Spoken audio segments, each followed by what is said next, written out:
conversations about money, your money. So join me every Wednesday at 10 a.m. on WESN for Dollars and Cents.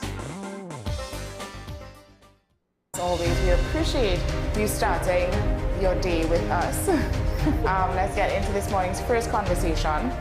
Is the country's healthcare system more at risk, more than ever? Why it has remained unaddressed for so long. Political parties get lots of cash, big cash from financiers, and then when they get that now, you can't account for it. But it's really the specialist nurses who we are in a greater shortfall for.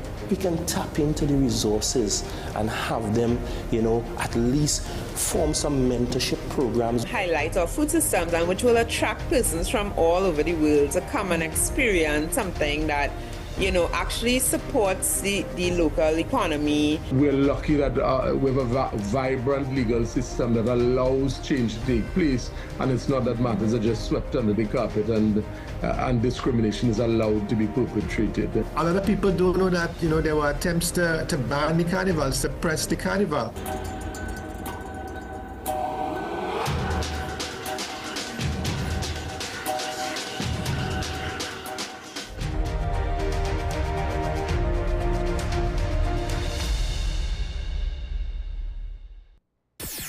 WESN.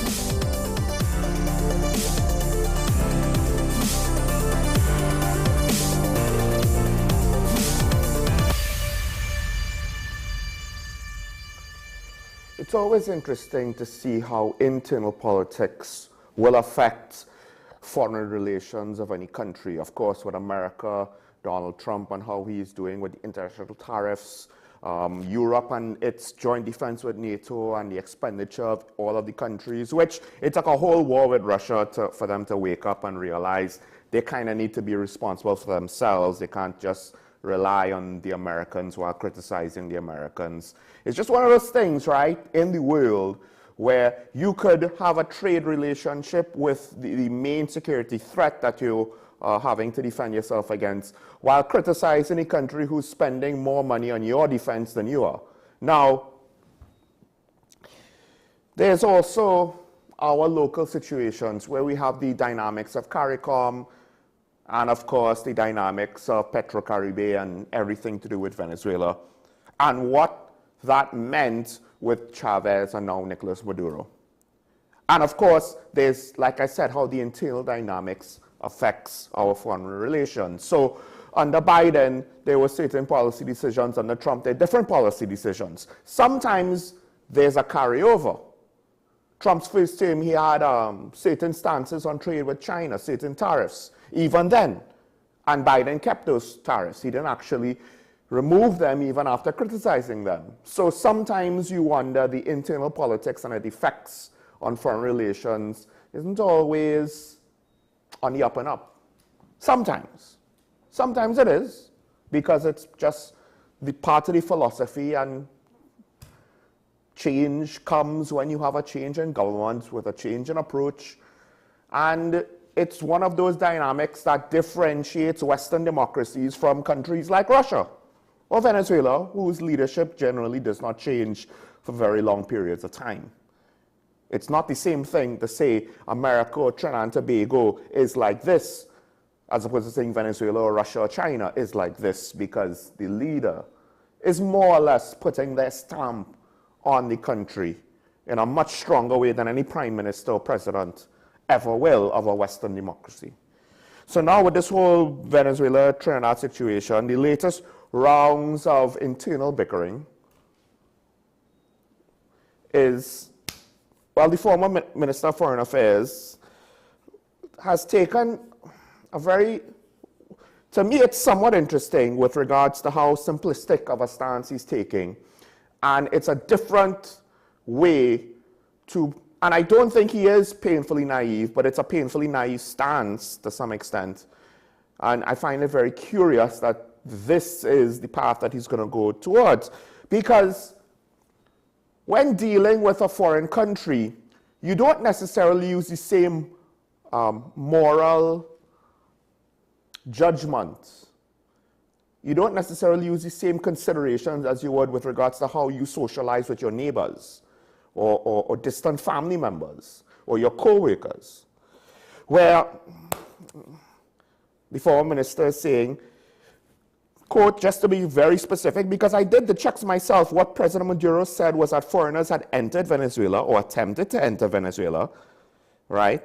He never accused the government of Trinidad and Tobago or the nation of Trinidad and Tobago of any negative involvement. That is what really occurred. Now, first of all, to think that any foreign country will limit itself in that manner, as though we're talking about, well, you know, my neighbor didn't say he was going to pay me back the loan, but he didn't say he was going to pay me back the loan. This is not on the same level. First of all, implications of what was not said, but what could potentially said, given the context of everything involved, must always be analyzed when you get up to that level. To some extent, I'm kind of disappointed that this is what former Minister Brown is kind of presenting us with. Because he doesn't necessarily take into context everything in the manner. He is basically implying, indirectly implying, unstated, with the implications that this should be interaction between two reasonable nations that are expected to act reasonably, that always acts reasonably, and for the most part, was acting reasonably until the Prime Minister decided to say deadly force. And this is what, again, I can't understand. This common held assumption that the government of Venezuela is always going to be reasonable as though it is a Western democracy that did not utilize its own courts to block the leader of the opposition from engaging in the last general election, that did not unfairly target Western businesses and foreign direct investment. Think about it. We talk about foreign direct investment all the time, how we need more foreign direct investment. Are you of the same view that we should be asking foreign companies to invest in TNT, but it's fine when a nation decides to hijack their investment? Do we approve of that? Because if we do, then that's a very good reason why they're going to look at us funny and never come here. Let's not forget, even if it didn't happen directly under Maduro, it happened under his predecessor. This is essentially not necessarily different regimes. Maduro is the successor.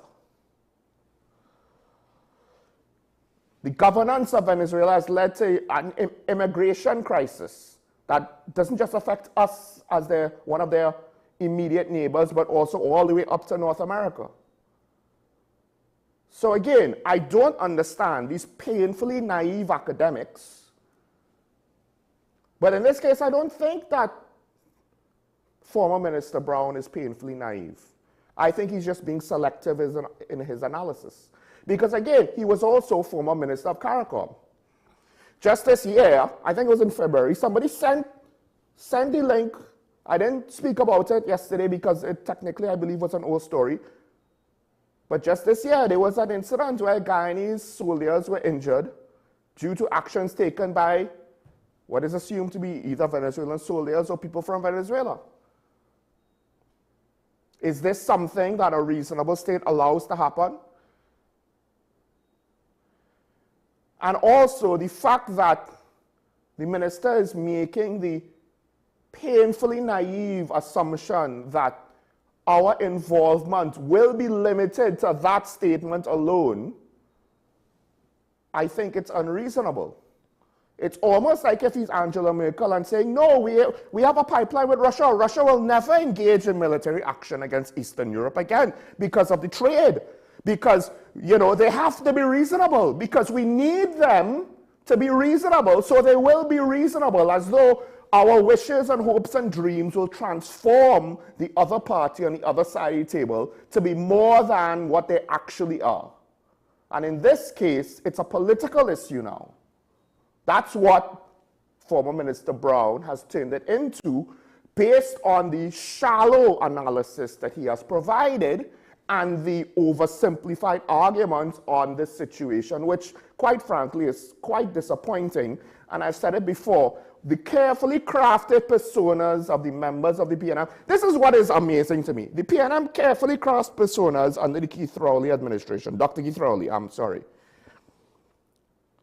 And now in the last 6 months, they're like, hold my bear, watch how we just decide to wreck everything we have built with regards to our own brand on an individual basis. Watch how we just throw that all away. Meanwhile, the opposition did very little with regards to building up their own individual personas while in opposition.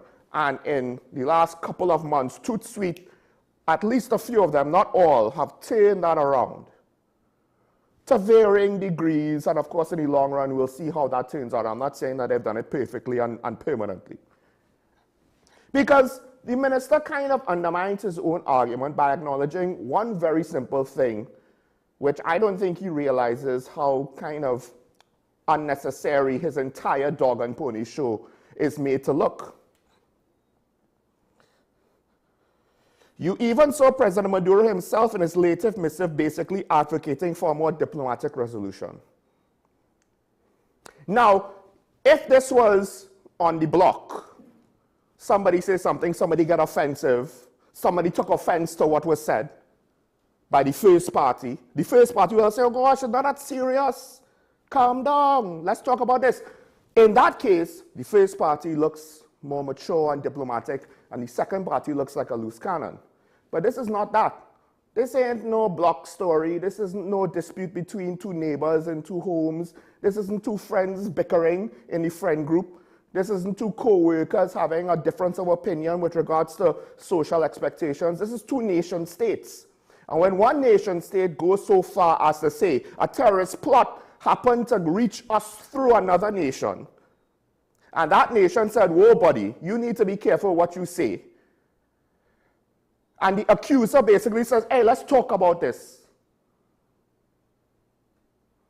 The results, we got the result that we need, which is Venezuela knows not to necessarily go down certain paths. How we get there is always subjective when it comes to international diplomacy. Because no two humans are alike, no two nations are alike, and a nation is a collection of humans which changes over time. Even long-term dictatorships. And there's no right way to do international diplomacy, and I think that's what a lot of these academics seemingly don't understand. During World War II, the right way was Winston Churchill, someone to deal with the situation, someone to deal with the Nazis, someone to deal with Adolf Hitler. Now, of course, that's an extreme example. But I use the extreme example to highlight the principle. That was the right thing during World War II. Once World War II ended, what did the British people do? They dropped him like a bad habit, because Winston Churchill was not the best prime minister, was not the prime minister needed for all occasions. He was needed for a specific reason, for a specific function. With his experience in security matters as First Lord of the Admiralty and so on, with his career as a politician, but in that space, he was better suited than Neville Chamberlain, the appeaser, who thought to utilize diplomacy till the bitter end, all the while the world was being pulled over his eyes because he needed Hitler to be reasonable. He just didn't realize that Hitler himself didn't have to conform to his own assumptions. Essequibo is a very rare situation for CARICOM. It's very unfortunate that a former minister of CARICOM hasn't really done anything before demitting office or since with regards to that. And then it makes you wonder with regards to the past administration and our tenuous diplomatic relations with a CARICOM member over this dragon matter, which has turned into a complete and utter disaster for the PNM to the point where they're quadrupling down. When it didn't even have to be that way, they turned into something that was a very practical, neutral issue into a personal issue. And now I wonder if Dr. Brown is just either following that train of thought or making similar mistakes but in parallel. Because, again, it's the result. Did the result turn out bad? And you might say, well, you know, you can't just expect things to work out for you all the time if you roll the dice too much. Well, if you really want to sit down there and say, this is how you do things for certain with regards to international relations, again, Exhibit A, Russia, Ukraine. Germany looks stupid after that. They did everything right based on the mindset and the ideology of all the people that are speaking with regards to this. And dare I say, to some extent, blowing it far further out of proportion than it actually is. It's not the Prime Minister that blew it out of proportion. Or maybe she did a little bit. But now it's compounded. But I guess, for whatever reason, it seemed like Venezuela really wasn't prepared for a strong pushback. And they didn't necessarily know what to do about it. And whatever their goal was to accomplish with that fiasco kind of fell flat on its face. And perhaps, in hindsight, you might have somebody from the American CIA's Venezuela or Latin America that's saying, hey, it was a blunt attempt, but it worked. Not necessarily the most elegant solution by the Prime Minister of Trinidad and Tobago at the time. Because in contrast, Rodney Charles has a much more nuanced stance on this that I appreciate a lot more, that shows it's not that I don't think Dr. Brown is unintelligent. It's just I have to judge him based on what he says. But former UNC MP Rodney Charles, and the thing is, again, this only goes to show why Dr. Emery Brown didn't realize his offer to help mediate any situation looked very self-serving, very biased, very unhelpful, and in bad faith. But Rodney Charles, he went on to say, my paper says to offer unsolicited but hopefully constructive advice on how we might chart a path forward. And then he went on to provide analysis based on relevant context of the situation. The late Dr. Eric Williams. PNM loves to bring up all of the successes of the past, including Dr. Williams, right? We're not going to poo-poo the words of Dr. Williams, right, as PNM? In an address to the PNM Convention in 1975, explicitly warned of Venezuela's long-standing territorial ambitions, including historic claims on the islands of Patos, Monos, Shaka Shakari, and Huevos. This is not new, it is not fleeting, it is part of a recurring geopolitical pattern. He's going into details, right? Now, his conclusions we might not agree with, but at the very least, part of, for those who went to recently enough to tertiary education, part of it is not just your conclusions, but also the body of your work. What is the information that you provide? Then the analysis of that information, then into the conclusion. And I had at least one lecturer when I was doing my first degree basically say, they didn't agree with what I wrote. So personally, to some extent, it seems like they didn't like what I wrote, but I had all the relevant arguments. I had everything to back it up, so I got the marks. It's not about if you like what Rodney Charles says, it's the fact that he's going into a greater depth than just rum shop talk. As a nation, we acknowledge that recurring crisis with Venezuela will be a permanent feature of our reality. He's retired, by the way. But notice how in his retirement, when he speaks, it's not as controversial, blunt, and, clumsy as when other retired politicians that may or may not have hair speak. Just saying. And notice how there was nothing about attacking anybody in this. He didn't have to go there, right? He brings up, again, ask NATO members, ask Ukraine, ask disillusioned Venezuelan diaspora in Florida who once voted for him, ask Canada. His alliances are transactional, not principled. Well, no one ever accused of the past administration and the members of making decisions based off of principles that they hold firm. So, carefully crafted personas are being destroyed. The personas of PNM members who had promising futures based on how they conducted themselves, at least in the first part of the last 10 years, has been systematically destroyed by their own fumbling in the last 4 months. And it is interesting from an academic point of view, worrying, and dare I say even terrifying, because you have to ask exactly what are they thinking. A couple other things I'll just mention really quick. First of all, we're waiting confirmation, apparently, on who the national is. Venezuela made claims, including saying they have one of our nationals. That should be important to us, first of all. We don't even know who he is. As far as I'm aware, I don't think they've released a picture or nothing. I mean, I could say that I arrested 16 Venezuelans just yesterday and I have them in a holding cell. So what? They had a plot to assassinate me.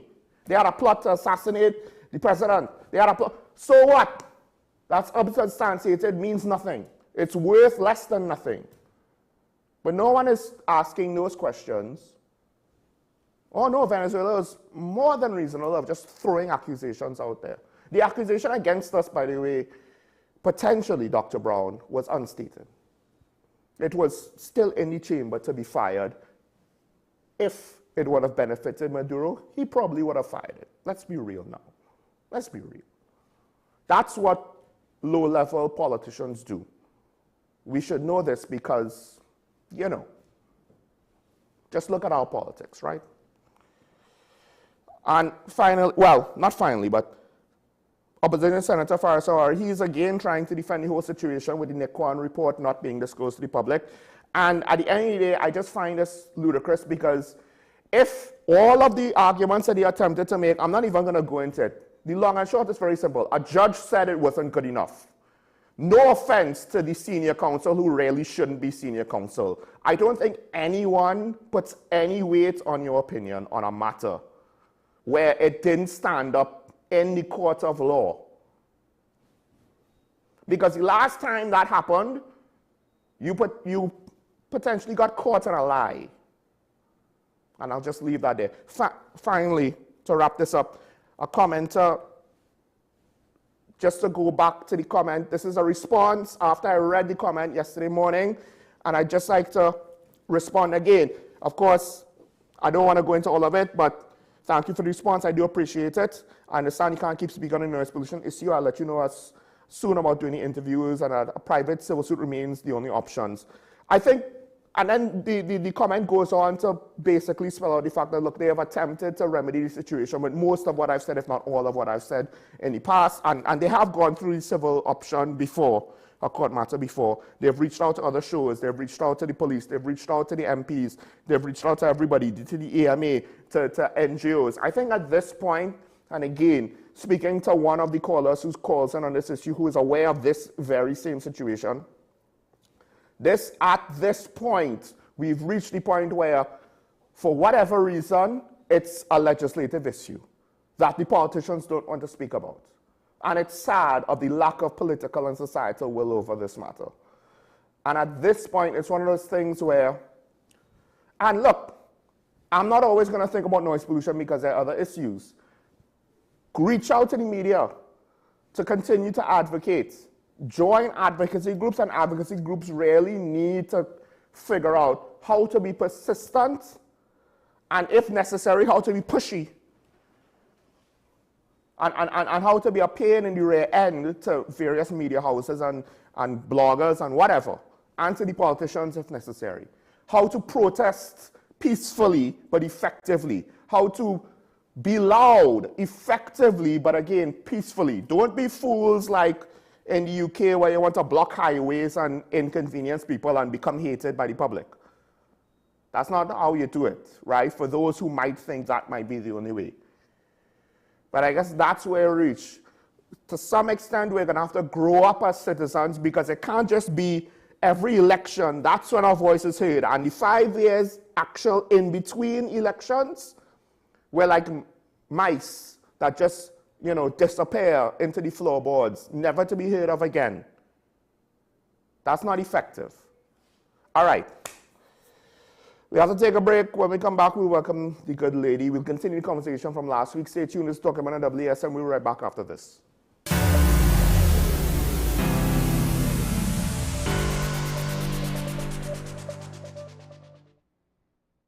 Struggling with heart health or frequent migraines? Discover the simple steps to reclaim your energy and vitality. We're diving into a topic that affects about 422 million people around the world. Diabetes. Tune into Wellness Unlocked, the series that delivers expert advice, practical tips, and inspiring stories to help you take control of your health and well-being. Your health matters. Don't miss Wellness Unlocked. Watch now on WESN and take the first step toward better health.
Radiographer at the radiology departments at the community hospital. We offer high-quality service with state-of-the-art equipment in X-ray, ultrasound, CT, and mammogram. Come, our friendly staff awaits you. Give us a call at 235-5479. The Community Hospital of Seventh-day Adventist, where good private health care is affordable.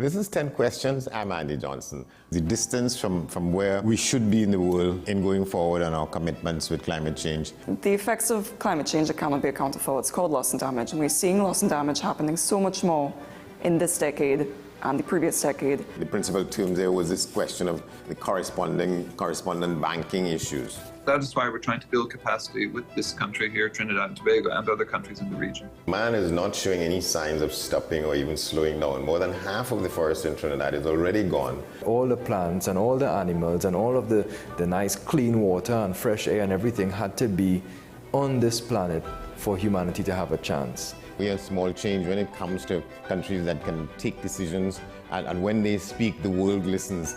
The General Assembly is a very democratic forum. And Trinidad and Tobago has the same vote as Canada, in spite of the obvious difference in size.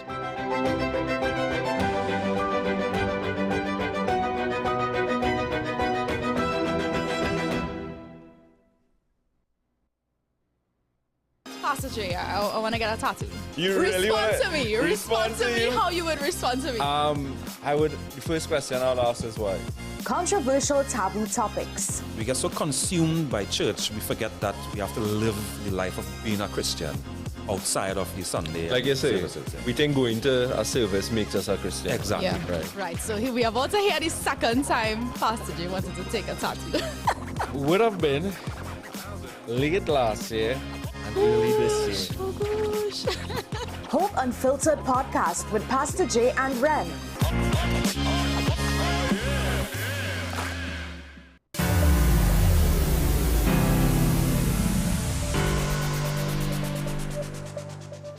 Welcome back to Talking About, and yes, we did plan to go into the topic that we left off last week because the budget is coming up and there's more Karen wanted to basically explain, as much as we have done this before, but this is just one of those things where so people could have a better understanding to try to promote a better understanding.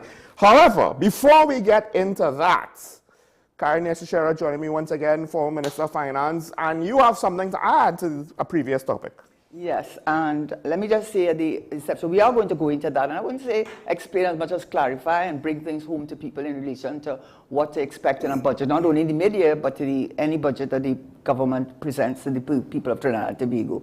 So I'm not going to really comment on in the sense of the ongoing. I think it's ongoing. It's a dynamic situation between Venezuela and Trinidad and Tobago. However, I can't help but add to what Sean was saying in relation to the former Minister Brown. I call him the ubiquitous ubiquitous Amy Brown. He seems to be in every photograph that is in the newspaper, whether it was under former Minister Rowley or under this opposition leader Penelope Beckles. And why do I say that? He is the last person to tell anybody, and I find his tone is very condescending. It's one thing for you to make a general commentary on what is going on between the tension between Trinidad and Tobago. It's another thing for you to zero in on the current minister who has just come into a position and met a situation, I'm sure, and even the most experienced minister would have found challenging. But you made it personal, and in making personal, you used it to promote your own self. You use it, you think you're being so subtle, you think you're making those subliminal messages, but anybody with half a brain understands what you're trying to do. And every minute you get yourself in front of a camera, sitting next to the opposition leader, sitting next to Gatsby Dolly, sitting next to Rowley, looking up adoringly at Rowley when it so suited you, and now looking up adoringly at Penny Beckles. So let me say why I say that. Firstly, look at how he pretends. He's trying to help. I have reached out to via senior public officials and public servants and others I have had with the PNM to indicate that myself and maybe others will be willing to, if there's a word, to help settle, etc. in the first stages. He said, now look at how he's so out of order. We are all new ministers at one point.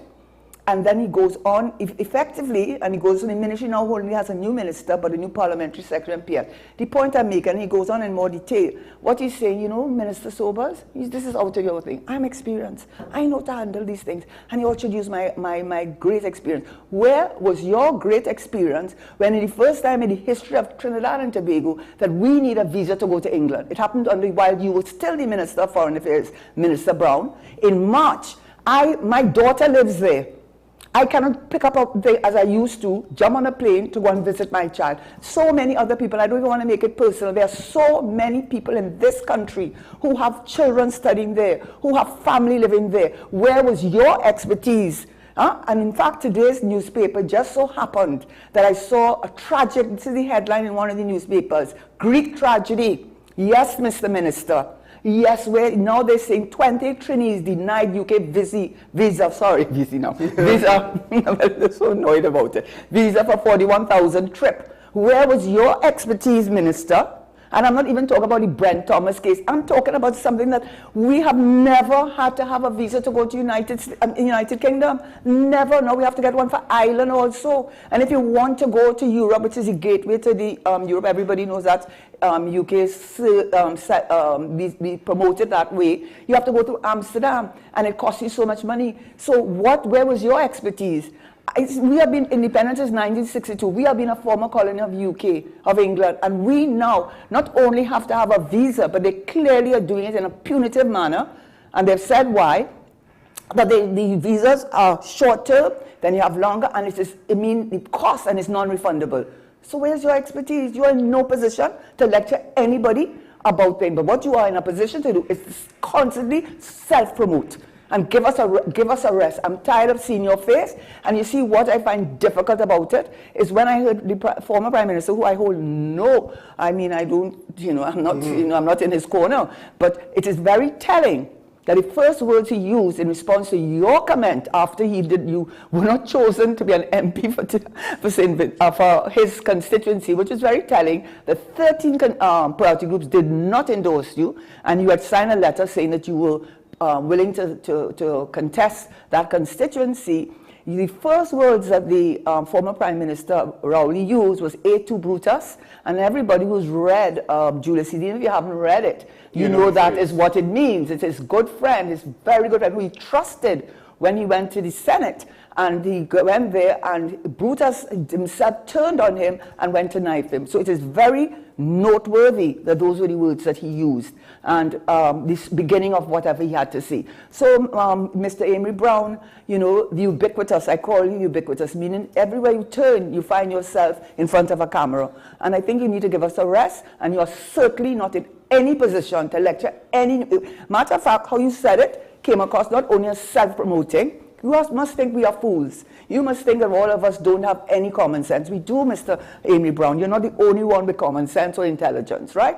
Not only were you self-promoting, as you do all the time, coming across as studied and thoughtful and thought-provoking and intellectual in what you say, but you were condescending, because you were condescending to the minister. And when the minister gave his statement yesterday, he had sent 3 notes.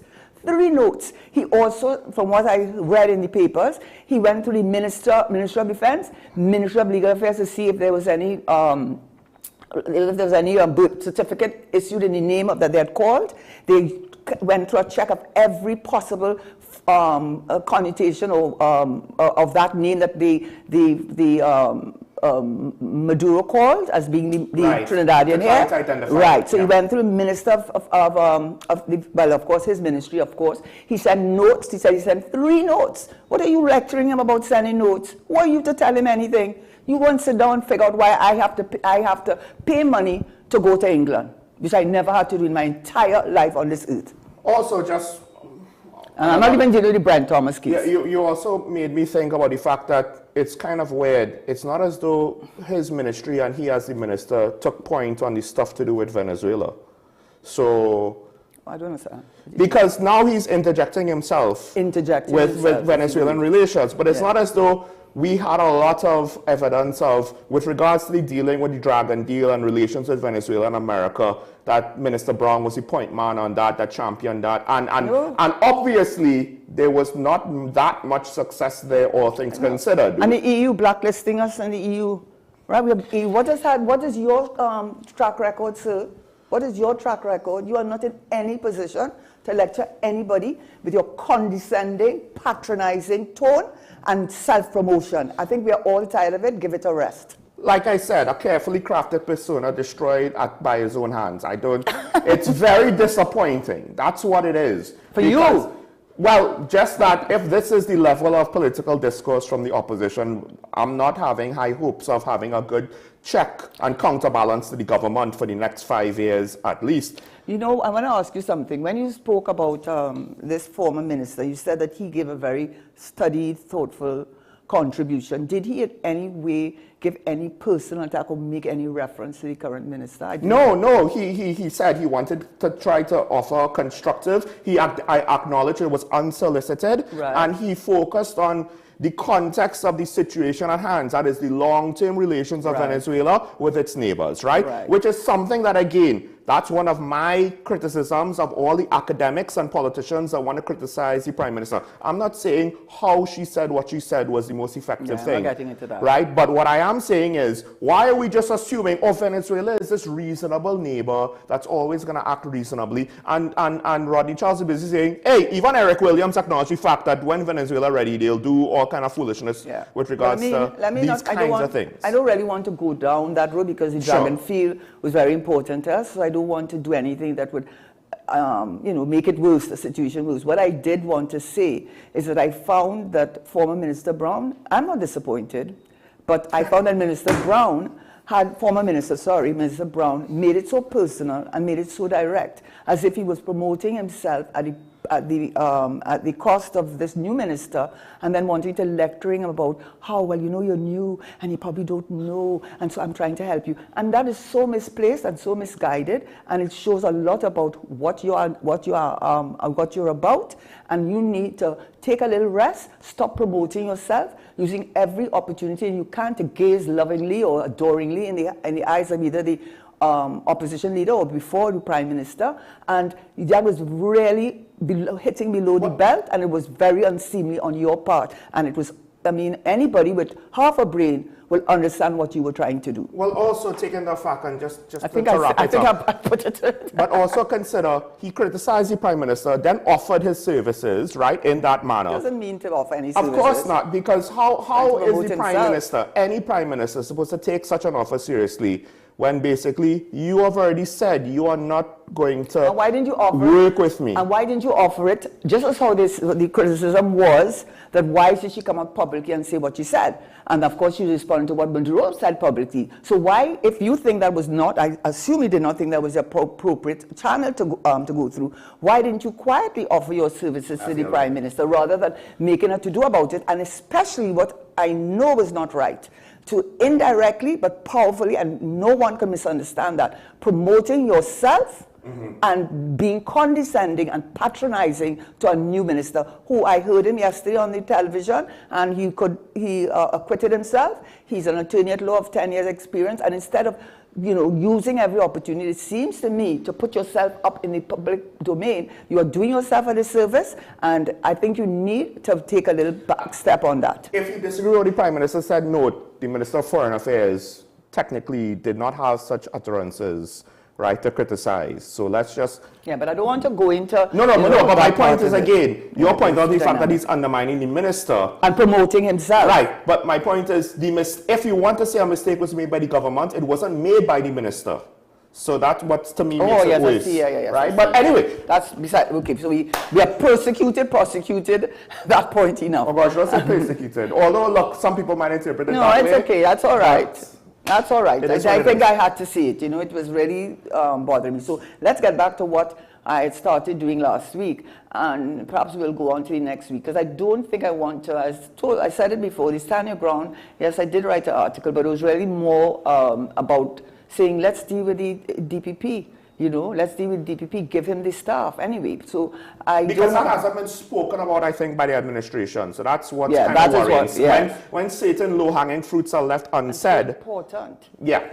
So that was really it, but I really think it's still a very, we have to see how it goes. We haven't seen the legislation, number one, and I understand it may not be as broad-brushed as the one with Trayvon Martin, which said if you felt any kind of your threat, a reasonable belief that your life was threatened, you could apply to public space. I understand it may not include that, so I want to wait and see how it rolls out. So that goes with that, and then with the issue with Venezuela and Trinidad and Tobago, it's a very dynamic situation. And what you're saying, Sean, is true, because I lived in the Deep South, Point Fortin to be exact, and my father, on the weekends, he would go fishing, It was very successful, actually. But why I mention it is because he'd go down to Icarcus, and how many times they were held up by pirates? How many times they stole my father's Rolex, well, whatever kind of watch he had, stole his watch.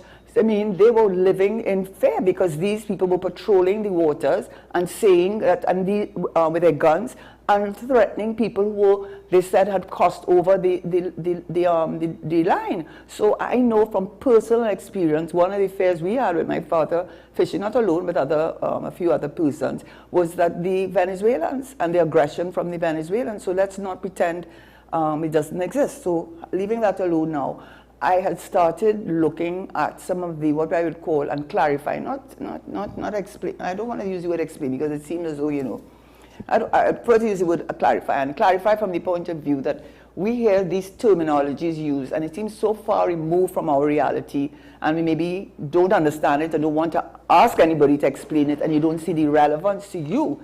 Well, it's relevant to you because your financial situation, your ability to pay your bills at the end of the month, your ability to have a salary that can take care of your family and yourself is directly related to how well the economy is functioning. And we have a good, healthy economy.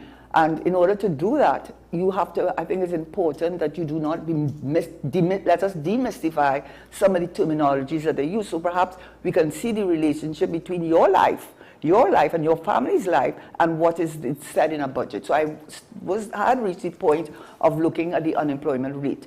And I know I mentioned that before, but I'm going a little further. And it really was inspired, for want of a better word, by an article about the United States actually talking about functional unemployment. So I'm going to look at that issue from the point of view of the unemployment rate in Trinidad, according to CSO, the last time I checked, was 5.1%. Now, economists can tell you that is full employment because there are many people who don't, will not, cannot, shall not work. And so you kind of think that, well, 5% is good. And then you say to yourself, but if the employment rate is so high, employment rate is so high, why are so many people saying they're suffering? Why are so many people saying they don't have a good job? Why so many people can't feed their family? Well, that's where we have to demystify that too.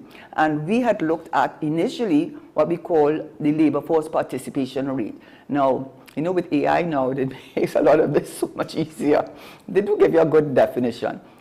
And I'm going to use it. The labor force participation, I went to the one that I didn't want to start with. So we look at the labor force participation rate, but essentially that is where when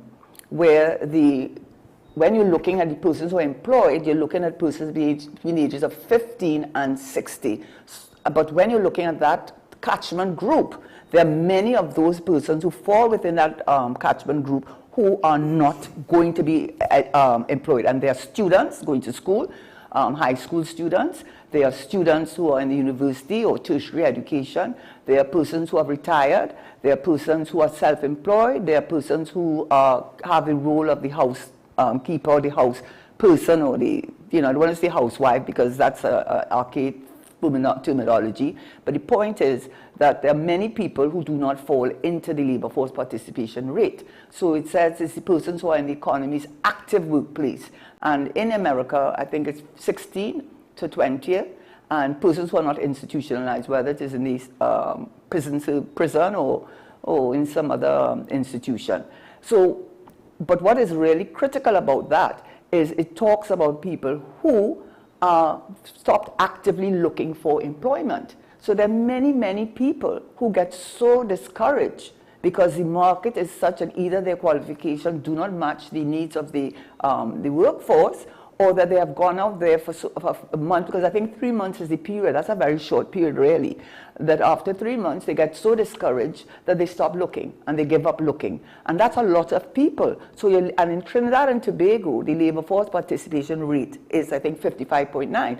Now, 55.9 means that all the people who could be part of the labor force, and of course, the labor force is who produces the goods and services in the economy, who develop your economy, and they're critical to the development of your economy. If you have a labor force participation rate of 55.9, what it is saying of all the persons who fall into the category of persons who could be actively employed, only 55.9 of them are actively employed in the economy. So that is very telling, and they work out the unemployment rate on the 55.9%. And so it excludes a number of persons who have been given up looking for jobs, cannot find a job, and there are a lot of those persons. If it's only 55.9 of the persons, take into account you have students and retirees and so on, that's still a high number. And in fact, what they tell you, the CSO, our CSO has actually said the most important factor in looking at the unemployment rate is the labor force participation rate, because it is from that figure that you really have a good idea of what the unemployment rate is. But not only that, and this is something I picked up actually reading an article in the online, and functionally unemployed, and it's actually talking about the situation in United States. They actually said, and this is what functional unemployment is, it describes individuals who, while not officially counted as unemployed, that's key, are facing significant economic hardships and not able to secure a full-time job or earning a living wage. So what that means, and there are many people, according to the study they did for the United States, they're saying there are many people who are, you could say, are employed, but they're employed part-time, they're employed a few hours a week. Their salary, yes, is the minimum wage, but the minimum wage, and you're only working 4 hours a week. So there are many people who have the qualifications that should get a higher wage, but can't demand it because the government, I mean, understandably sets a minimum wage. But so that they actually did an article on United States, which I had referenced, and they talked about 25% of the population in United States is unemployed. If you use our definition of employment, which is someone who's fully employed and can earn a living wage. So in Trinidad and Tobago, we count as employed persons who are employed part-time, persons who get a few hours of a week employment, or people who are underemployed, and therefore they fall into the category of employed person. But that's very misleading, because that brings us, of course, it brings us, of course, to the idea of a living wage. And a living wage, I'm looking to get that functionally unemployed definition right. So I dealt with that. And labor force, sorry, the living wage. Now, what is a living wage? Okay, I got the article about the United States. Let me just reference it, because I think it was a very good article. Nearly 25% of Americans are now functionally unemployed. And they tell you why they're saying, what is functional unemployment? So this is what they use. They said that in metrics capture not only unemployed workers, but all those stuck in poverty wage jobs, those working part-time but can't get full-time work. And they said that, you know, when you look at it from that point of view, you have a lot of people who are functionally unemployed. And that gives, as I said, to the living wage. Because what is a living wage? And many people do not work for a living wage, and yet they are counted as being employed. So that 5.1% is a very misleading figure, because it does not take into account the number of persons who are underemployed, who are working for almost just above the poverty level. And so what is a living wage? I think we do know what it is. And it's the living wage refers to the theoretical income that allows individuals or families to avoid adequate food, shelter, and other life necessities. Not going to Miami for a weekend, and not even sending your children to ballet lessons, or which you should I mean, that should be a necessity, but it doesn't count as a necessity. It takes food and shelter, and I guess transport. And so when you look at it, they're saying that, that many people do not work for a living wage. Many people are functionally unemployed. Many people who we determine fall into the labor force participation rate is very low. They said when the labor force participation rate is high and the unemployment rate is low, you know your economy is doing well. But when your unemployment rate is low and your labor force participation rate is also low, it is very misleading to say that the economy is doing well and the country, persons in the economy are employed in good jobs, can take care of their family, can take a little vacation, we all need that, and can take a little, you know, relaxation every now and again. And that is the reality when we talk about unemployment. So when you look at unemployment again, you have to bear in mind, and go and look it up yourself. It's good you look it up yourself too. You bear in mind the three things that I mentioned: the labor force participation rate. You can go to CSO, our CSO, look at what is functional unemployment, look at what is a living wage. And the final thing, which I think is very important, because then people say, oh, I'm so hard, things are so hard for me. I can't afford, some people keep their children home from school because they can't afford to send them to school. They don't have the money for the transport to send them to school. And that's where I have mentioned it before, but it's relevant to what I've just said, and that is the GDP per capita and the Gini coefficient. Because when you measure the GDP per capita, you're measuring the value of all the goods and services that your country produces in a fiscal year. And as I said already, they then, to work out the per capita, they divide that sum by the number of persons, citizens of the country, and so you give it per capita. But that's very, very misleading, because what you should be looking at, and what the UNDP and all the international agencies will tell you, is that if you want to have a sustainable economy, if you want an economy to be sustainable, you have got to have a greater distribution, a more equitable distribution of the income, or in a country. And when you look at the Gini coefficient, you will find, as I'm sure they used to do it, as I've mentioned before at the CSO, and they've abandoned it since 1990s, but I suspect that if one looked at the Gini coefficient, you will find that about 90% of this population, including the middle class, who are just struggling to keep their heads above water, are not in receipt of the kind of income that a 5 or 6% or whatever of the people in our country receive. And that is therefore very misleading, one, to talk about 5% unemployment, and not to give the, I think by now, they should have this National Statistical Institute. They do give you the raw data. If you go online, you will see the raw data telling you how many people are employed for $1,000 a month. And they don't include persons working in a family. Yeah? They don't include them as part of the... a family business or just not a family business, family like, you know, I think not like domestic work, that type of thing, housekeeping and babysitting. Not only housekeeping, really helping with the business itself too. But right. Yeah. But on a informal basis, right? So what you need to look at in looking at the unemployment rate, the things that I just mentioned to you, so you will understand that when they tell you that the unemployment rate is only 5.something%, and you look around and you say, well, that don't look like how it is 5.1%. You look at what I mentioned, the labor force participation rate, which I said the CSO does give you a breakdown in different things of how much, if you're working for $1,000, $1,500, $5,000, they break it down. But that's raw data. What would be very helpful is if they give you a definition of a living wage, what is functional employment, and then once they tell you what it should be for a family of 1, 2, will give you a basic outline, then put it into the different categories so people can understand how many people in this country as a percentage basis are working for what we will call a living wage, which is not to go to Miami, which is not to pay for ballet classes, which is just to put food, shelter, necessities. How much would you have to be working for, and what % of the country is earning that? I just want to say, when Karen says ballet classes, she basically means extracurricular. Yes, which I do. For the development of children. Is it no important? Right now, yes, especially given the issues with the education system. So I don't want people to think, oh, Karen has this skewed high society view of the world. I do. You know, golf courses and steak dinners are necessities. No, when she says ballet, you could replace that with karate, you could replace that with football. Which all children need, huh? Right, anything. They do need it. I don't want you to misunderstand, please, whoever's going to call.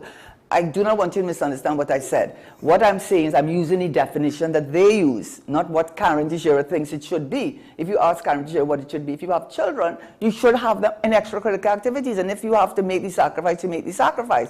I am not saying that. I'm saying what is defined in necessities. And all I'm saying is the CSO, the National Statistical Institute, should replace it and take the raw data, give us a definition of living wage or functional employment, and take the information, put it into the category so we have a better understanding who in this country is functionally employed, who in this country is working for a living wage, and who is not working for that. And that's where inflation comes in. But I think we've gone past that. No, I want to go there, right? We also, you know, I think we started a little late. So You did? Yes, so which is why I was a little late to bring you in, or part of the reason why I also took too long. I also took too long. But when you were speaking, inflation came to my mind immediately because, as you pointed out, our inflation rate seems fine. It seems great. Right. But I think in the UK last year or the year before, I highlighted a video where even in the UK they pointed out, well, yeah, inflation now is fine. It's because when food prices went up, they just stayed up. So they're not going up anymore, but they're already too high for a lot of people living in the UK. And I think it's similar. The cost of living went up and it's not going up anymore. So there isn't inflation, but it's still high. The only reason why it hasn't gone up further is because we've run out of... What is inflation then? We've run out of money, right, to drive inflation further. The pressure of our income being more than goods and services, it's more or less equaled out. But I don't think it's equaled out in a healthy balance. Right. I'll leave it up to you to... No. I know what you said is right. But I think the greater thing and what affects you personally is that when there is... At one time we had a former central bank minister, central bank governor, which is not very controversial, I have to add, but I'm not going down that road today. He said we're going on a slippery slope. Years ago when he said the economy was overheating and it was 10%. Okay, so we know what the thing about inflation is that it erodes your purchasing power. So to put it very simply, if in 10 years ago or 5 years ago, you're working for $8,000, that's a pretty okay salary at the time if your cost of living allowed you to be able to purchase not only necessities but go beyond that. But if over time your purchasing power, for example, of food, Dr. Hussain has said, gone on record since 2015, that food prices have gone up by 43%. If you are paying 43% more for food, if you are paying more for transport, if you are paying more for the things that you would previously have bought and be able to do it in a fairly comfortable manner, in 2025, that $8,000 nearly would be about $5,000 because its purchasing power has been so eroded by the cost of living.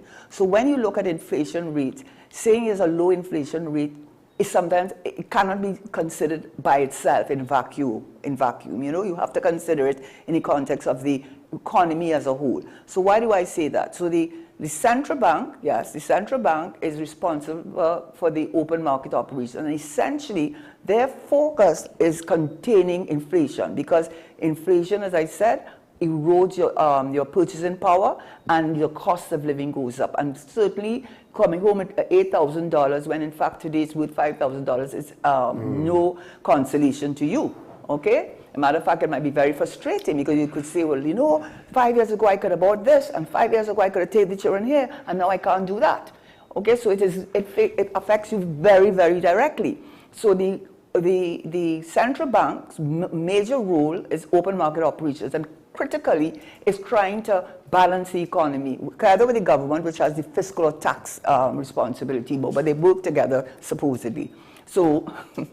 So with the open market operations, key to the central bank's functioning is trying to maintain a reasonable inflation rate. When your inflation rate is as low as ours is, it can be considered stagflation. It can be considered that nothing is happening in the economy. Because usually what drives and overheats the economy, which is not a good thing either, is because there's so much stimulation, there's so much activity in the economy, people are doing so well, there's so much, in a situation like that, there's so much money chasing fewer goods, so that there's, for example, when we went through that big boom in 2008, 2007, 2008, that period, what happened? The person who was a mason, a person who was anything in construction could call their figures because there weren't enough to go around, and supply and demand rules obtained. Right. And it pushed up the inflation rate. So they demanded more. And if you demanded more, whoever owned a business and employed them it would go down the line until, yes, there's a good thing about it because it stimulates the economy, people are employed, making everything, but it reaches a point where you could so overstimulate the economy that you are looking at a runaway inflation rate.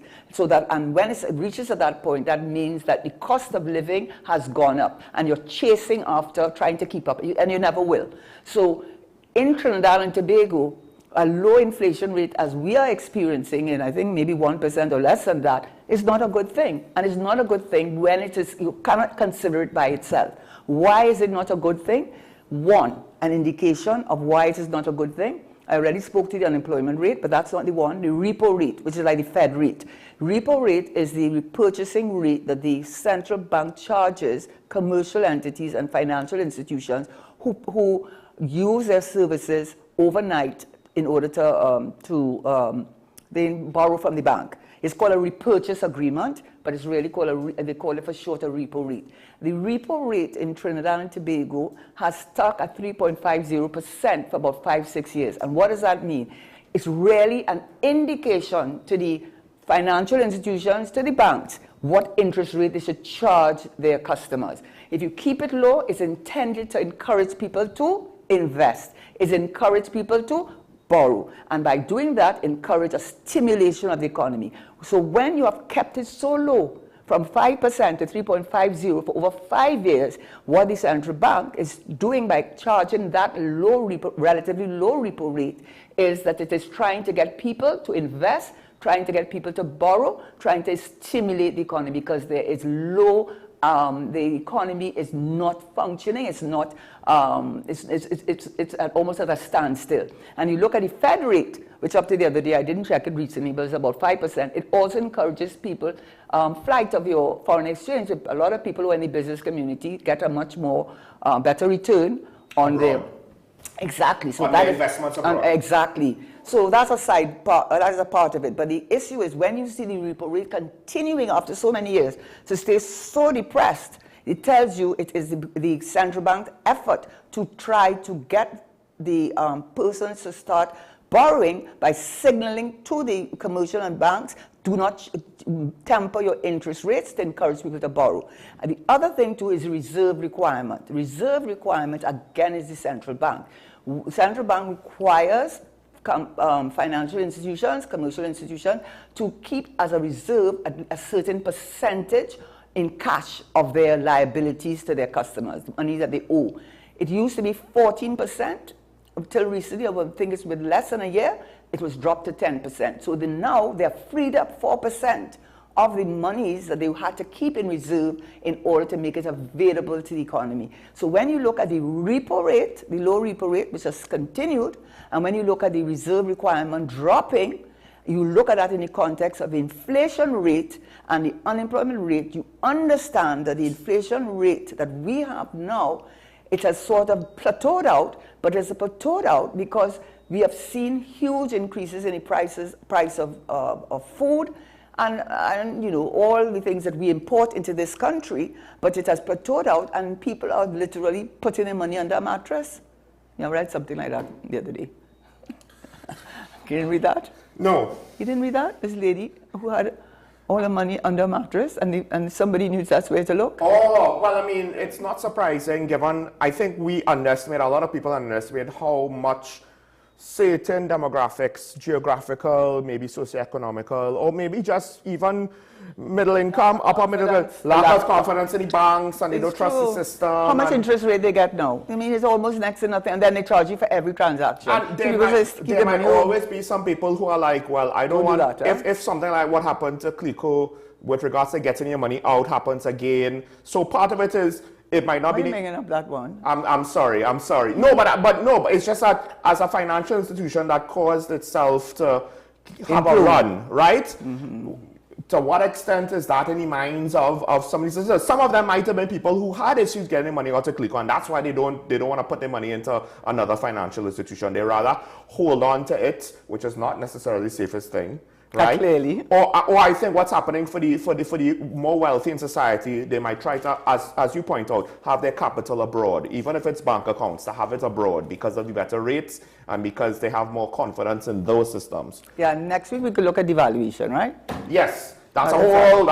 No, not so much. But I will leave it for then the foreign exchange reserves and the evaluation. I think we've done enough for the day. So I would encourage people to look at the things that I mentioned. It's very easy to. You can go online. You go to the central bank. You can go to other sources, and hopefully, what I've said to you is going to be consistent with what you're going to read. I know we had a caller that was waiting, but Karen was in mid-explanation, so I didn't want to break her because then it kind of leaves the topic hanging, right? So I got a message. So caller, if you want to call back in, that's fine.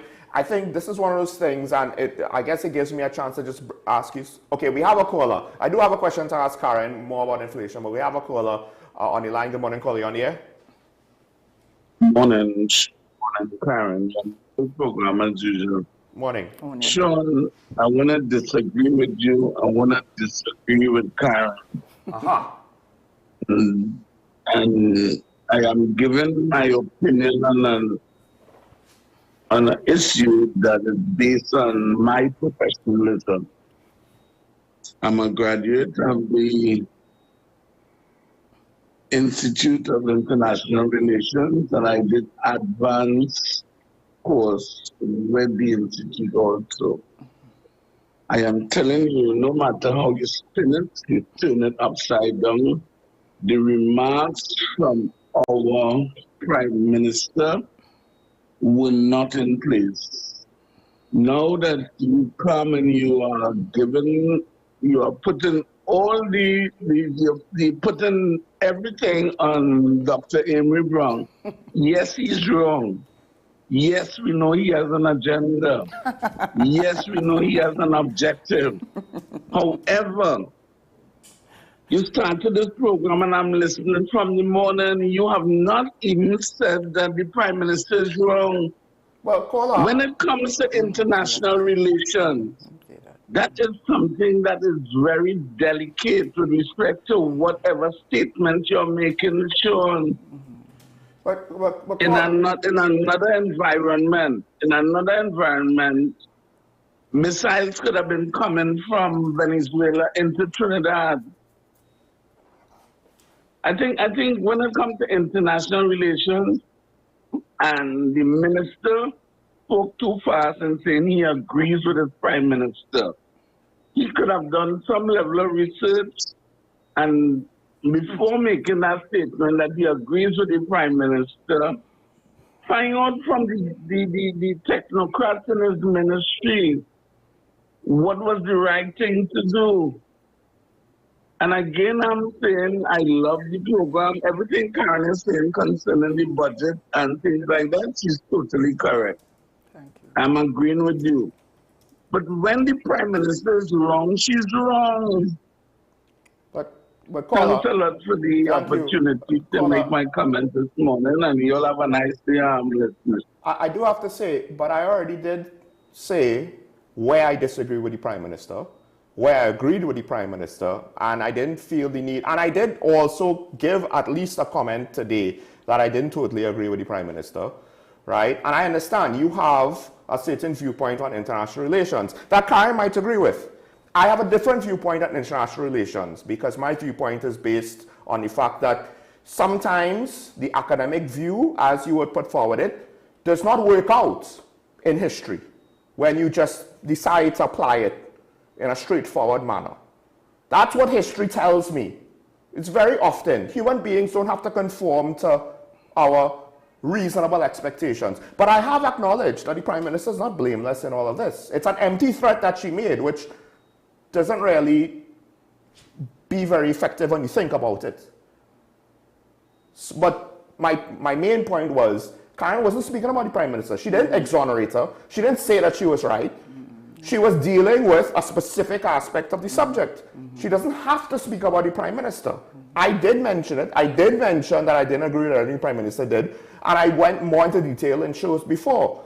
I understand that, yes, I don't have time to deal with every aspect of everything each time I bring it up, because I already went too long this morning with regards to on my opening remarks, and then I had to bring in Karen later than she wanted to come into, and then we had to go later, and well, we have a caller waiting right now, so I'm taking too long on this right now just to try to explain that. So we'll take the call. Good morning, caller on the air. Good morning, good morning. Morning. This is Diego Martin. Yes. And your apologies is accepted, and good morning to the Honorable ex-Finance Minister. Let me talk about, I didn't go to class with Karen for international relations, but I stand in my ground as a country and not dealing with narco traffickers. 25 and 50 is 75 million. Bring them to Trinidad and we get 75 million. Okay, Karen, I want to focus on something that's close to you. CLICO, but let me go to the central bank first. They have changed external auditors. The Auditor General is not the central bank auditors. They're bringing somebody, I think, an external auditor from the USA, BDO, BDI. What is it costing the taxpayers to change auditors? What was the cost for the Auditor General and this new? That is all I want to find out. I want to talk about CLICO and Angostura. When our government made the intervention into CLICO, I believe it was a result of poor governance causing the potential collapse of CLICO, and we would have had a run on our financial institution. That's point one. So one of the things was to remove certain people take control of it. And that was focused on board of directors. Angostura. I am seeing something and more read about it. An Angostura relationship with an alleged murderer, an alleged drug trafficker, 94 million. Is the board has been faithful to the fiduciary responsibility? Were the decision damaging the brand? Angostura is a global brand. We mightn't see it now, but you have a senior counsel who is in charge of the board, a recent minted one. And I wanted to know if they did all the due diligence, other than the economic benefits, which they were saying is ROI of 10%. Did they look at the political consequences?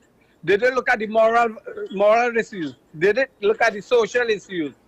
Because they have been spending money to promote that. The Commissioner of Police said one of the co-promoters is before the court for the Charlieville 94 million drug. The Jamaica issue, where the guy was freed because of technicality. So I want to know, if I have a senior counsel, Karen is not a senior counsel, if you wouldn't look at that. So what I'm saying, we replace one board with another board that to me is questionable.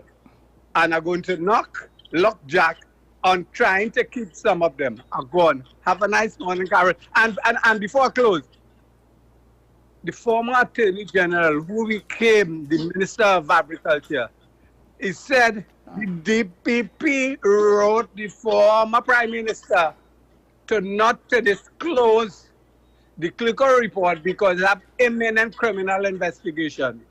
10 years after, nothing happened. Karen, if you give me an email, I'm going to send you the article on the news day. That will happen 2 days ago. I saw that. I had to put that out of my commentary. All right. This Good morning, I got yes. Okay. Yes, he did. But my thing is, as Nicola pointed out, that's a hell of a thing. That's a hell of a claim to make. We just haven't seen anything substantial about that. What are you talking about? That the DPP, I don't know which DPP, right? Went to Dr. Rowley and told Dr. Rowley, don't release the report because there are criminal investigations coming down the pipe. That was in the papers? That was in the papers this morning. No, it was in the papers a long time ago. Right, but I think the point that Nicola is making, and I kind of agree, that's nice. Where are these imminent criminal proceedings? You know, like, how long is this going to take? Because the report was old when the partnership was in power. Well, not old, but you know what I mean, right? It's not like the report was dropped on our plate yesterday. This is not a new report. So where are these investigations coming from? That's all I like to say about that. Let me comment on the three things which I thought you made very salient points. Oh, there's a caller, so I will wait. And I wrote down the issues that you raised, so this time it won't leave me, so we could take the call. I'll also respond to that thing about the bounty, which I think that's Maduro's bounty from the State Department. That's a bridge too far for me. I'll explain why after Karen explains, gives her response, but we'll take the caller first. Good morning, caller on here. Good morning, Sean. Morning. Good morning, Karen. Morning, Mr. San Fernando. You know, seeing that we started to talk about budgets, and Karen quoted some Julius Caesar. Let me say, something is rotten in the state of Denmark. That's another one. And I'm referring to another play by that issue of the ambulances in Tobago. Oh, okay. It is something that I think a bigger spotlight should be placed on.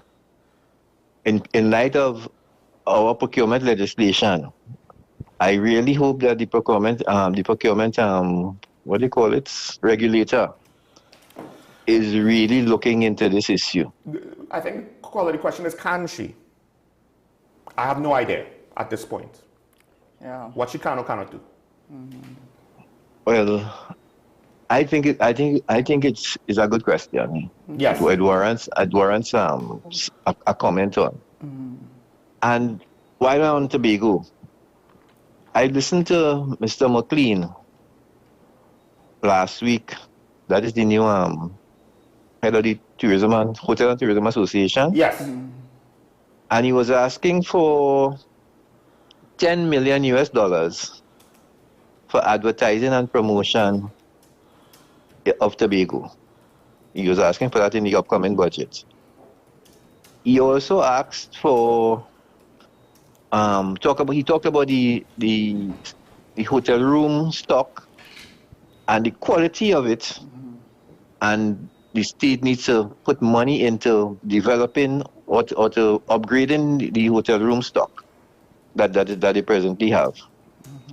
I want to tell Mr. McLean, rather than ask for the 10 million US dollars for advertising and promotion, he should ask for that same money for the upgrade of the hotel room stock in Tobago first, before he talks about advertising and promotion, especially that kind of money. Because, as you know, Sean, to be able to attract the tourists that they want to attract, to go back to 10 years ago, the numbers of foreign tourists that were coming to Tobago, or 15 years ago, they have no other choice but to upgrade, because people want better rooms. The tourists that they want to come to Tobago want better rooms. And that's why they can't attract them. At least that's one of the reasons. And a major reason. I'll actually disagree with that. But I'll let you finish. You know, both of us have a love-hate relationship with this issue. You know that. Yeah. I mean, I understand why you said what you said, but I'll actually, for practical reasons, disagree. But the thing is, yeah, he is on the right track. He is on the right track, because I don't know how to shout again about trying to improve international visitor arrivals to Tobago. I don't know why there's not a think tank saying, okay, how best can we take this rough diamond we have here and polish it, make it shine. And that's so frustrating to me, because Tobago is a gem that in the mud. Have a good day, ladies and gentlemen. Thank you, caller. I'll respond after my other response, which is after Karen's response. So, Karen, with regards to those topics. Yeah. Okay, so I think in the order in which they were raised was the Venezuela situation, and I think you maybe have referenced the issue with the drug trade, and also did you say about any it's a bounty. The U.S. State Department has a bounty for the conviction or arrest or conviction of Nicolas Maduro. Right, so... That we should go after that somehow. I don't think we should get it. I mean, let's put it this way. I think on another show, not probably next week, but I certainly feel strongly enough about it, that issue with the Venezuelans, this is one of the things I will say, and I will speak out, that I do 100% agree with the Prime Minister in relation to the Venezuelan presence in our country. And I won't go into it today because we don't have the time, but I absolutely agree with her. It is absolutely ridiculous. Okay, it's absolutely ridiculous. And I say all those who are undocumented, they need to go home. And those who are documented, we need to investigate them better. Look, Haiti is a CARICOM country. Venezuela is not a CARICOM country. What are you doing about helping Haiti? You couldn't get worse than Haiti. You can't get worse than this. I bet you they start bringing Haitians to this country. All of those who supporting the Venezuelans here and working in the clubs and working in the casinos and working there, I bet you the state send them home. Okay? Why? That is a CARICOM country. Venezuela is not a CARICOM country. It has been an aggressor to Trinidad. You cannot read a newspaper in this country for 2 weeks that you don't hear about some Venezuelan involved in something. They round up 48 of them. Why are they in our country? They are only causing, I'm not talking about those who are documented. I'm not talking about those who are, there are a lot of good ones, just as in any country, but they have caused too many problems in our country of socio-economic and crime related. It is time, whatever deal that I think the Prime Minister and Stuart Young must have made with Maduro in relation to getting the Dragon Field, because come in this country, I know as a fact, I did not worry to contradict, I'm so upset about that. I know as a fact, but then I stopped saying anything, because persons who were on that same chat, I didn't want to say anything for them to go back and say I said and where I got that information. But I know as a fact that those Venezuelan young ladies come into emergency thinking that they have a right to come in our country, come in dressed in any kind of attire that they just came out from a bar or a club dancing and demanding treatment, right? And demanding our drug, and then jumping back on a boat and going home. Why is that being allowed? Do not tell me your radar system does not work. Huh? In public health, which we are paying for. And you're not talking about Venezuelans residing and working here. I'm not talking about them. I want to be clear. I'm not talking about them. But there are thousands of them in this country, and they're in the trend. They are one of the most cruel transnational organizations have their roots in this country. What does it take to get these people to go home? Let them go home. I am sick of that. And they do not contribute to the NIS. They're working for less and they're working in things. Let them go home. I 100% agree with the Prime Minister. Let them go home. I doubt they would have done for us what we have done for them. And it's too tight to that Dragon Field. I am pretty confident. Dragon Field not happening now. It ain't happening now, based on the relationship going on. And I'm not commenting, and I did not comment on what the Prime Minister did or who did what. I did not comment. I said it's dynamic. I am not getting into that. I commented about a former minister, Amy Brown, and I said what I had to say about his intervention or interjection. So I believe they need to go home. Too much drugs in this country. Trinidad and Tobago has an informal gun. Where are the drugs coming from? Where are they coming from? Why you didn't go after the Dominicans came in our country when the whole country was ravaged by a hurricane? You ever heard them involved in anything? This is not a CARICOM country. This has been an aggressor to our people. They speak Spanish. They don't speak English. They're not a member of CARICOM. And they do as if they have a right to be in our country. I see it. I am living where I see them. Everywhere you go, you're seeing them. And our people are not employed. There's an issue with crime, and they are contributing to it. There's an issue with unemployment, and they are contributing. And I've heard too many Trinidadians. I mean, this is really disgusting to hear my own people saying, "There's nothing wrong with them being here, nothing wrong with being there. They work real hard, you know, and they work for cheap." But when the NIS gets becomes, which is what they've been hinting at, the national insurance, because yes, and it collapses. They are not contributing to NIS because their employers know that they don't have to. I mean, I'm not saying all, but I'm sure a good many are, and that's because the employer knows if you say anything, I go back home. This is not right. This is not right. You do not have to know anything about national security to know that they are more a burden to our country than anything else, and they need to go home.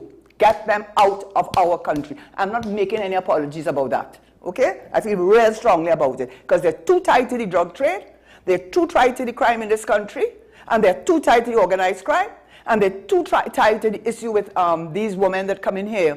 However they come in here, whether they come under pressure or whatever, the human trafficking. There are it's 45 of them, 28 in somewhere and 17 somewhere. Let's not forget senior government officials involved, folks. But even going beyond that, everywhere, let them go home, please.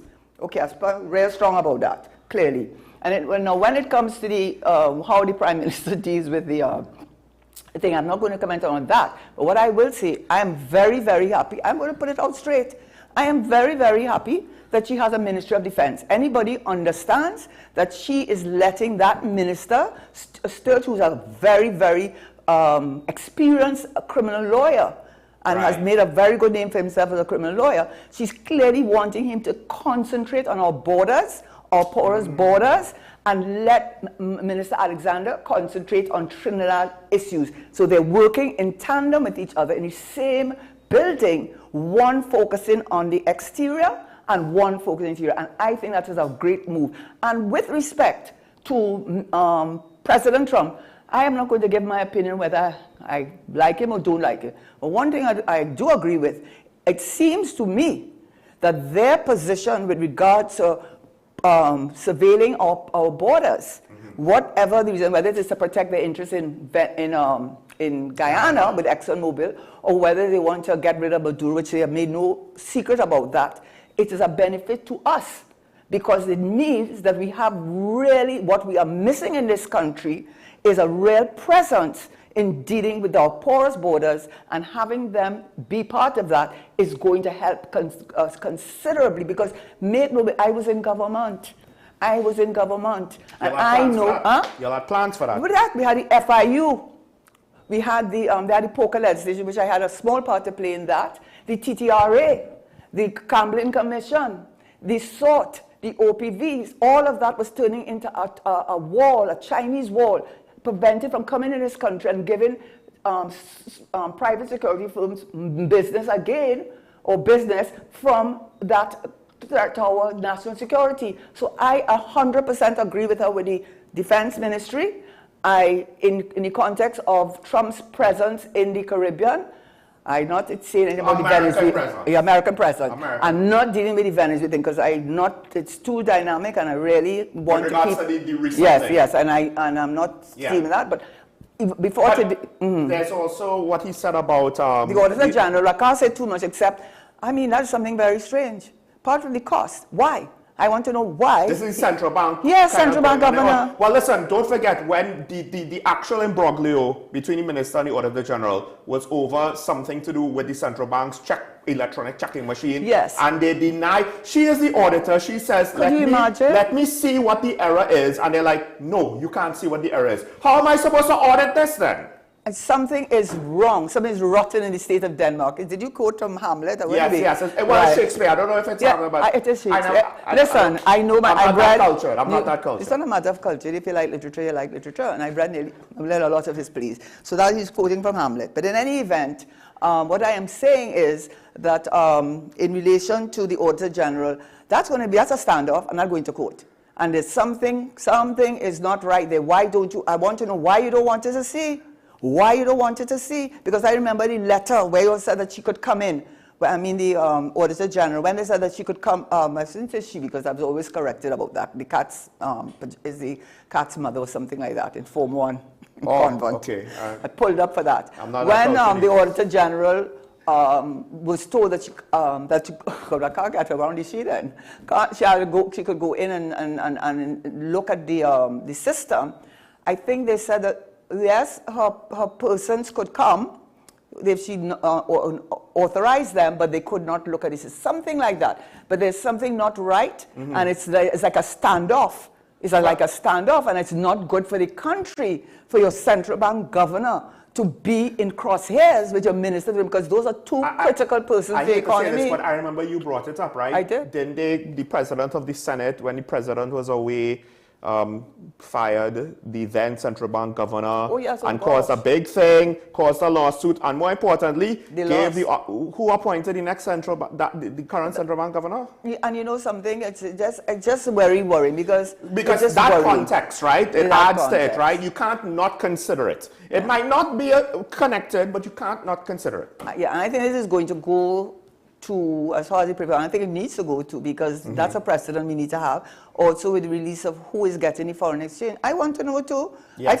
Listen, in public law, which I suppose it might apply here, you have to look where the public interest and the right of the person to keep information private. Well, I want to know who gets in our foreign exchange and how much they're getting and what is, because the Angostura was a good example of where our foreign exchange is being used. And finally, with regard to CLICO, I'm going to say this for the record. It's going to not go to people's ears one side and not going to the register, but I'm going to say it for what it's worth. I know my husband, know my children, ever who had an EFP, which is what people are up in arms where they lost their money and they couldn't get it out. I never had it.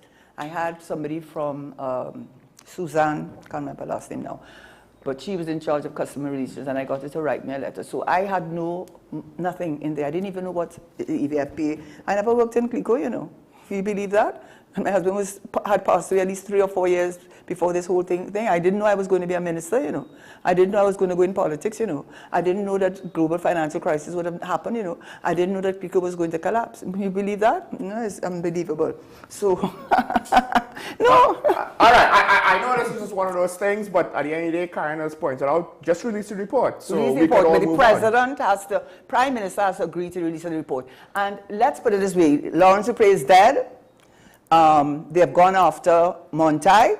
using the forensic report from Bob Lindquist, which when I was in office, I knew it had been completed, and it was sent to the DPP and sent to the cabinet. But by that time, we lost election. So I know they are, and the central bank governor of the time is gone on record to say that he used the Bob Lindquist report as the evidential.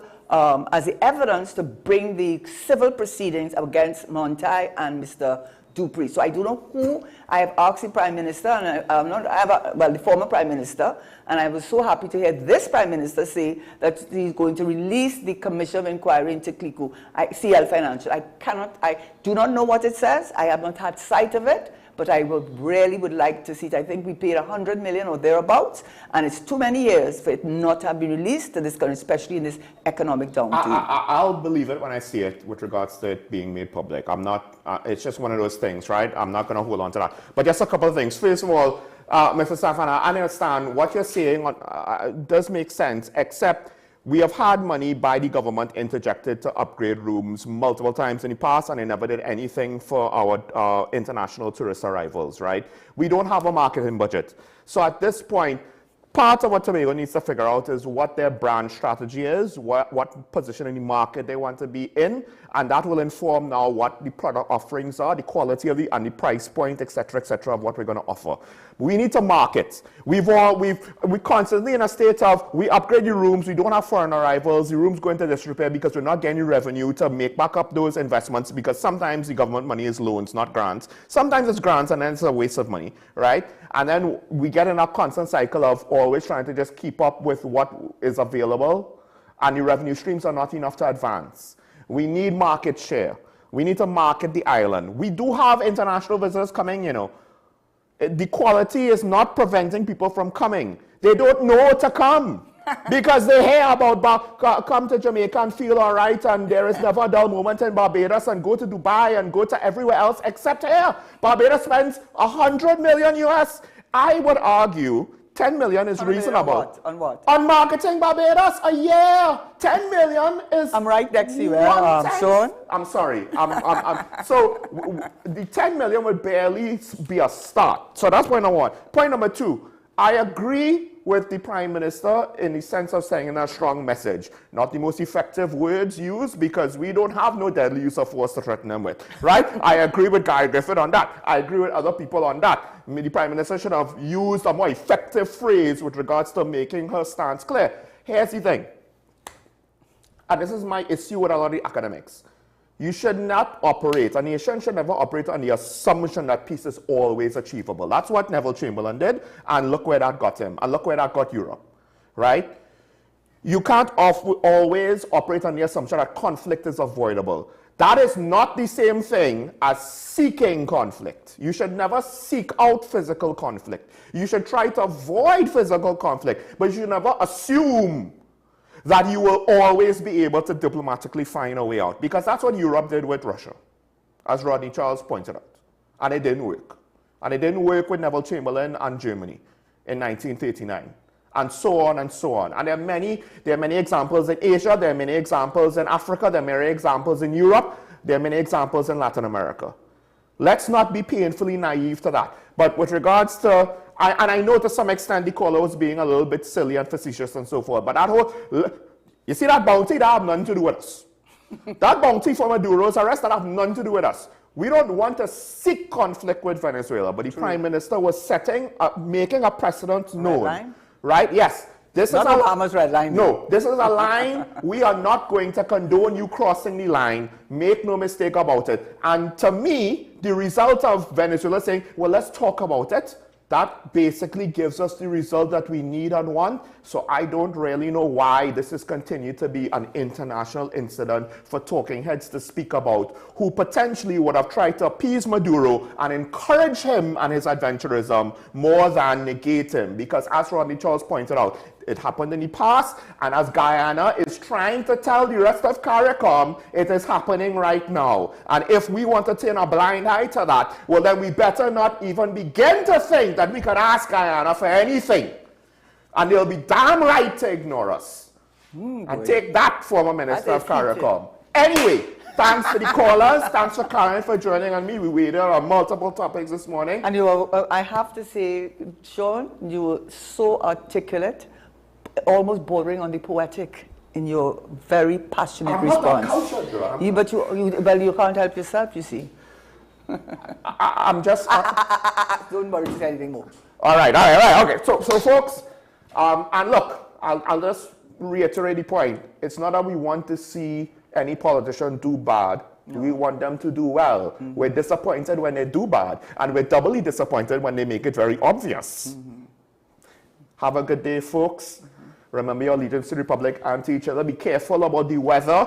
Hopefully, I didn't speak about it, but my fears came to pass. It's just one of those things. We enjoy the nice, cool rains, except somewhere it's going to flood, and hopefully we could eventually get solutions for that. But until then, be wary, stay safe with regards to that, and never forget, it's nice to be nice. As I said yesterday, at times of need, when we flood, this is when we see some of the best of us. Job, eh?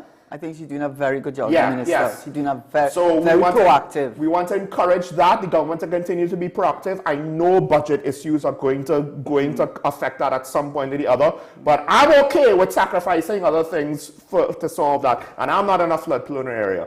So with that said, for our citizens, continue to be nice to your neighbors, because we know that people put themselves out there to help each other when these things happen. So I'd just like to say up front, we appreciate all of our citizens who help their neighbors in times like that. We will see each other tomorrow. Bye-bye.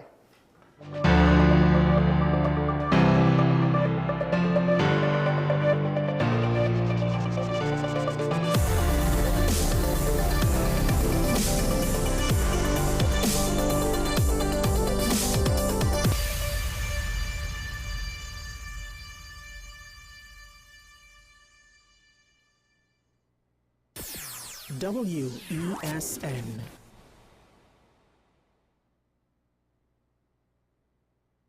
Low energy? Heart concerns? Migraines slowing you down? It's time to take control of your health. Join Wellness Unlocked, the series that brings expert advice and real solutions for a healthier you. In our latest episode, learn how Jameson CoQ10 can help support heart health, boost energy, and even reduce migraines. Get the science, the stories, and the steps to power up your health with CoQ10. Don't miss Wellness Unlocked. Watch now on WESN and start your wellness journey today. If these walls could talk, they'd cry uncle. They didn't plan to become offices or yoga studios, but they've stood by us, even when we got a little stir-crazy. For that, they deserve some thanks. They deserve Benjamin Moore. My name is Dr. Joanne Williams-Carroll, and I am the Director of Behavioral and Mental Health at the Community Hospital. At the Community Hospital, we believe in nurturing mind, body, and soul. Through our counseling and chaplaincy program, we will provide you with support and strength you need to help with your mental and emotional well-being. Give us a call. The Community Hospital of Seventh-day Adventist, where good private health care is affordable. The home of Caribbean content is growing, and we welcome you to be a part of the #1 platform for young personalities who are driven to make a positive impact in society. As we continue to reach every corner of Trinidad and Tobago through our daily broadcasts, our social media pages, or through our 75+ digital billboards across the nation, contact us to learn about our competitive rates via marketing at wesncc.com or call us at 628-5835. WESN Content Capital, television with a difference.